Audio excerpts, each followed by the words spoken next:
The NBA in China. Shut up and dribble for genocide. Let's go bold.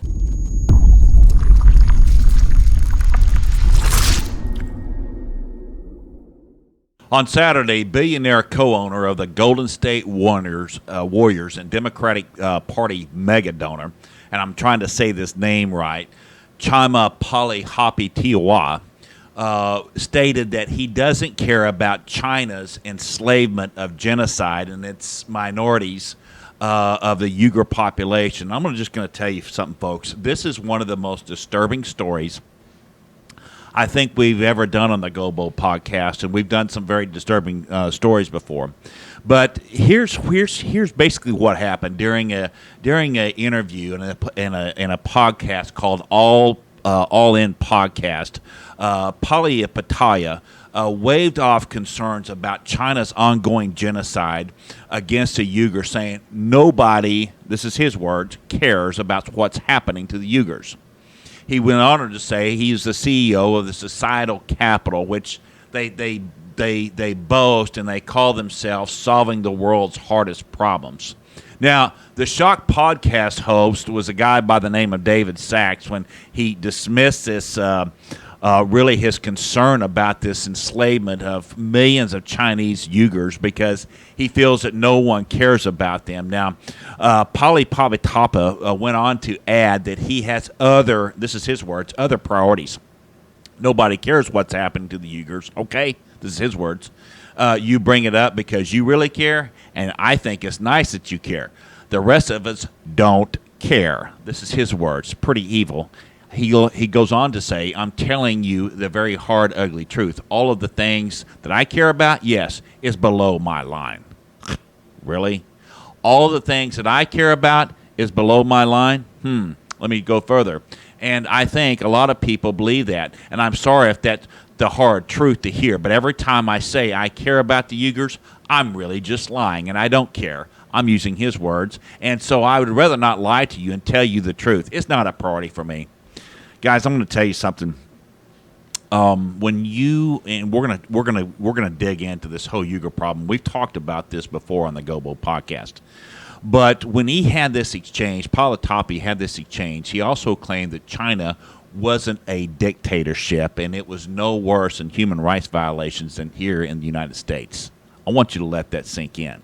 Now, I want you to let that sink in that this is the National Basketball Association's an owner. Okay, but it's going to get worse, and you're going to see this here. As you see those pictures of this evil, now you see the picture of the Muslim Uyghurs here in China, and this evil is beyond belief, and it's really, if you kind of go back in history, and we've talked about it before on the Global podcast, it really started around 2000. Probably right around 2001, they used the 9/11 attacks to start really going after the Muslim population in China. But it's even worse than that. Really, the genocide and the concentration camps and the slave labor camps really started about 2014. Now, this evil is beyond belief. And I will tell you guys, I don't care if they are Muslims. I don't care at all. Okay, but as disciples of Jesus, we've got to stand up to this. This is horrible. Our voices need to be heard. And I'm going to tell you guys this. I'm just going to say it up front. China is a modern-day concentration camp. They're holding Muslims and Christians. Yes, they're getting slaughtered. Now, Christians aren't to the degree, but they are getting persecuted like you would not believe. And it's happening all across China. But these Uyghur populations, they're getting slaughtered, they're getting raped, they're getting terrorized, and it's an entire population being used to build clothes and shoes for none other than the National Basketball Association, and they are literally making billions of dollars off them. The NBA is, yeah. Well, let's start with this question. Who are the Uyghurs? Well, according to SaveTheUyghurs.org, you're not going to believe this, folks. 130,000 Uyghurs die every 3 months. That's who's being killed in these concentration camps. I want you to let that sink in, guys. Just let that sink in. Guys, these numbers of murders in these concentration camps are comparable to Nazi Germany's exterminations of Jews. This is a modern-day Holocaust that is happening right before our eyes, and we have institutions and people in America that are supporting this. institutions that are right here in America that are supporting this. Now, this figure also includes children. Just think about that, folks. They're exploited. They're raped. Now, who are the Uyghurs again? There are about 12 million Uyghurs. Now, they're mostly Muslim, and they live in a region called Xinjiang, which is officially known as Xinjiang Uyghur Autonomous Region, and they have an acronym for it. It's XUAR for short. Now, Xinjiang is mostly a desert region, and it produces a fifth of the world's cotton. Now, this is where the slave labor comes into to consideration here. Human rights groups, besides the one I just quoted here, have voiced these concerns, and we've even have politicians from both sides of the aisle really are starting now finally to come up to this and starting to call out China, but most importantly the NBA who is supporting them.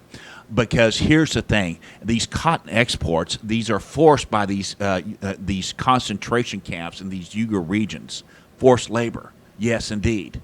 And yes, they're making NBA apparel and shoes. I want you to let that sink in.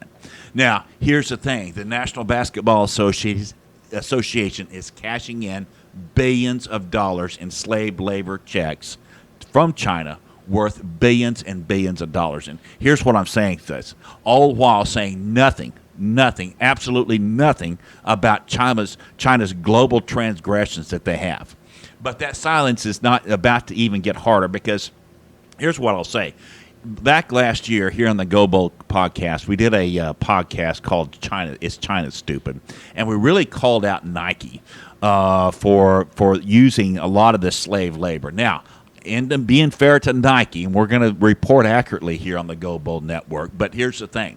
They are starting to, some of these companies are trying to start to distance themselves from these Chinese genocides and these slave labor camps. And to Nike's credit, which I hate to give them credit for anything, but I'm going to be honest here, they have pledged not to make their products with cotton produced by the Muslim slave labor camps and these Chinese concentration camps that you see in the Xinjiang region of the country. Now, I want you to look at this picture here. These are satellite images. You can get these off Google Earth, but this is kind of the 7-year progression, or really in this case, it's the 5-year progression. How bad this is getting in China. This is that region, and then you see here in 2018 how they built these concentration camps, and now in 2020 and beyond, these keep growing expeditionally. And this is where allegedly these clothes and these shoes are being made for none other than the NBA. Now, but here's what's disturbing. As you see in these satellite images of these slave labor camps and concentration camps, and even you're even starting to see some Democratic politicians speak out about this. Now, not a lot of them, but a few, because here's the thing. The owner of the Golden State is a big Democratic donor, so you're not going to see a lot of Democrats, and a lot of the NBA are donors to the Democrats, so they're not going to say anything about China. Plus, China is the Democratic Party's in bed with China anyway, but. Not to even talk about that, but here's the thing. But the decision has provoked a lot of fury inside China. So here's what's happened because of the decision of Nike and some other U.S. companies that are starting to say, you know what, this is a bad look for us. That invoked a lot of fury in China. And here's the thing. There are two Chinese sneaker and clothes companies. One of them's called La Ning and the other is called Anta. And they're trying now to profit inside of China off the negative consumer reaction to Nike in China. Now think about this. They have pledged, and this is their words, they will continue to proudly use cotton produced from Muslim slave labor camps. Okay, these are the Chinese companies. In their words, let me repeat that, in response to Nike's statement, which they said they would not make these products anymore. But it hasn't stopped the NBA from using them. But Nike himself is using them. Now, here's the thing. These Muslim slave labor camps and these two Chinese clothing and sneaker companies have proudly asserted they will continue to use that cotton that was produced by Muslim slave labor camps, Laling and Antia. Now, here's what I want you to let sink in, folks. The National Basketball Association is still cashing in on this. they're making billions of dollars. Now, I'm going to name names here too, and I'm going to show you the pictures. You see that picture of whiny Klay Thompson and the Golden State Warrior coach, Steve Kerr. This is shocking. What's even more surprising is the NBA has a bevy of players with these shoe deals with Li-Ning and Anta. Yes, you heard that right. I'm not stuttering. This is a fact. NBA players, the same players, okay, who get on and denounce all these things about the institutions in America, and they're pocketing money off these Chinese companies that are directly profiting off these slave labor camps that are inside China. Yes. Now think about this, folks, just for a second. We're here in 2022, and we've got star American athletes that are profiting off cotton plantation slave labor. I want you to let that sink in. That is horrid. That is absolutely horrible. Now, who are these players? Well, let's start with Klay Thompson of the Golden State Warriors. He has reportedly, and according to Outkick.com, he has reportedly made $80 million deal with Anta. Who's Anta? Well, they're that shoe company in China that is producing these clothing off the slave labor camps. So has his Warrior teammate, James Wiseman. Oh, you can't. Oh, now I'm sure Steve Kerr is going to say something about that. But you know, Steve Kerr, he's a Marxist left-wing zealot, and I don't think he's commented at all of his players on pocketing money off Muslim slave labor camps. You would think so, but you remember when he was confronted about that, he was asked that question. Steve Kerr was unaware that there was any human rights violations in China. Yes, Steve Kerr was unaware of these. Now, as you look at that picture of LaChina James, it also goes with the Los Angeles Lakers, Alex Caruso, who also has a deal with Anta. And I'm just wondering if LaChina James, who is not speaking out about this, because why is he not speaking about this? Because he has Space Jam 2. It's opening in China, and he wants to sell that movie. Yes, that's LeBron James. And he's not going to say a word of negative criticism about his buddy, Chairman Z. But it's not just these guys from Golden State. According to Outkick.com, also Dwayne Wade has both a shoe deal and a clothing line with Li-Ning. That's the other company. And his deal has been so successful that Wade is recruiting additional players for his slave labor clothing brand. Let that sink in. He's really riding it high in the slave labor.